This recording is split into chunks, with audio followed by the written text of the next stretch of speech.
Hello, everyone. So I see that a lot of the students might have been confused, or maybe some parents confused about homework this week, and Raz Kids as well. So I want to kind of make a little video really quick to explain what they should be doing. So we still want to make sure that if students are doing their fluency, it needs to be recorded here. I need to know for Monday, how long did it take for them to do their fluency? The fluency is this page. It's the front and the back. They need to do both pages. Each number is a day. So number 1 would be Monday. You mark in the box how many they got incorrect when they were reading. Number 2 is Tuesday, 3 is Wednesday, 4 Thursday, 5 Friday, and then 6 Saturday. So they're reading this same passage, front and the back, a total of 6 times, 1 each day. Okay, the numbers on the side, they stand for how many words are in the sentence. So there's 7 so far in the passage, 16 because you count the first and the second sentence, 21 so far once you get here, and so forth. We want them to be at 50 words a minute. That's the target. So when you're done with the whole week, you want to see where your student fits in and the target. Don't forget the percentage, okay? The percentage is going to be out of 81. 81 is your 100. Going back, we still want to do the high frequency words. Some parents or some students skipped this last night. You still want to do your 100 word or your 200 word list, whichever your student is on. You are still signing for their conduct. They are still reading a story of their pleasure. This is not Raz Kids. This is different. This is either you reading to your student or them reading to themselves for enjoyment. This is not a story that we pick. They are still doing it each day. They also still have their math. Everyone did their math pages, so thank you. It was awesome. Now, Raz Kids. On the back, you have directions for Raz Kids. It tells you each day what you are supposed to be doing. So yesterday was day 1. Yesterday, students should have only listened to the story. The stories are going to be 2 different stories, 1 fiction, 1 nonfiction. So they should have only listened to a total of 2 stories. I have some students that read 5 books last night, some that read 36 times. They should have only listened, not even read, just listened to 2 stories. There's a button that you push with the ear. That's all that you should have pushed yesterday. After you are done listening to the story, it tells you respond to the story on paper in the homework packet.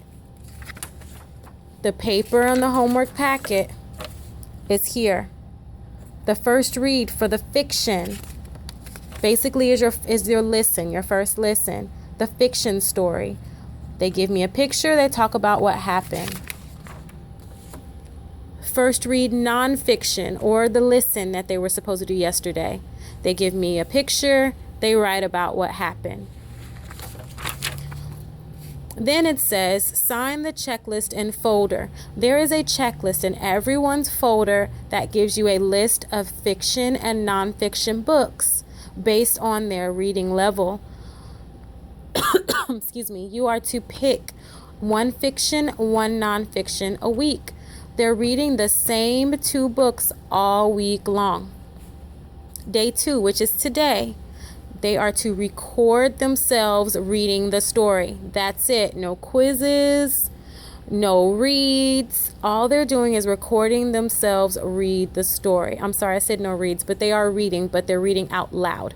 So the story is not being read to them. They're not listening anymore. Now they're reading. They should have 2 recordings, 1 for the fiction book, 1 for the nonfiction book. The same book, fiction and nonfiction, from yesterday, because they're doing the same 2 books all week long. Then parents are to sign the checklist and folder, not the students. I had a lot of folders where no parents signed.